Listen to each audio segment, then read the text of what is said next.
കുവൈത്തിൽ മലയാളിയുടെ ഉടമസ്ഥതയിലുള്ള തൊഴിലാളി ക്യാമ്പിൽ തീപിടുത്തം, 10 പേർ മരിച്ചു. മംഗഫ് ബ്ലോക്ക് 4-ലെ NBTC കമ്പനിയുടെ ജീവനക്കാർ താമസിക്കുന്ന കെട്ടിടത്തിലാണ് തീപിടുത്തമുണ്ടായത്. കെട്ടിടത്തിൽ നിന്നും പുറത്തേക്ക് ചാടിയ നിരവധി പേർക്ക് പരിക്കേറ്റതായും റിപ്പോർട്ടുകൾ.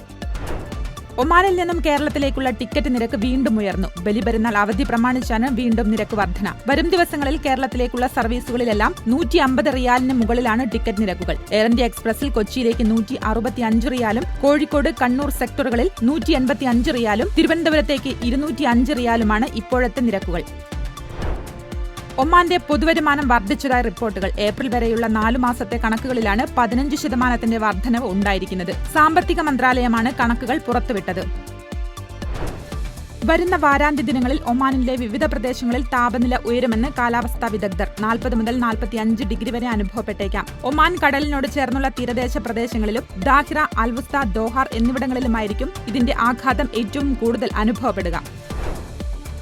ദുബായ് എമിറേറ്റിലെ റോഡുകളും നടപ്പാതകളുടെയും സുരക്ഷ ഉറപ്പാക്കുന്നതിനും യാത്രക്കാർക്ക് തടസ്സമുണ്ടാകുന്ന നിയമലംഘനങ്ങൾ കണ്ടെത്തുന്നതിനുമായി റോഡ് ഗതാഗത അതോറിറ്റി പരിശോധന ശക്തമാക്കി. വികസിച്ചു വരുന്ന പ്രദേശങ്ങളും ഫ്രീ സോണുകളും ഉൾപ്പെടെ 698 ഏരിയകളിൽ പരിശോധന പൂർത്തിയാക്കിയിട്ടുണ്ട്.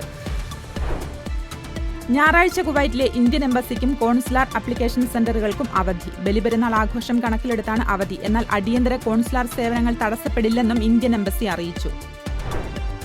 അബുദാബിയിൽ മുസഫ വ്യവസായ മേഖലയിൽ കെട്ടിട നിർമ്മാണ സാമഗ്രികൾ വിൽക്കുന്ന ഷോപ്പിന് തീപിടിച്ച് വൻ നാശനഷ്ടം. ചൊവ്വാഴ്ച ഉച്ചയോടെയാണ് അപകടമുണ്ടായത്. മണിക്കൂറുകളോളം കഠിന പ്രയത്നം നടത്തിയാണ് Abu Dhabi police, civil defence authority അധികൃതർ തീ കെടുത്തിയത്.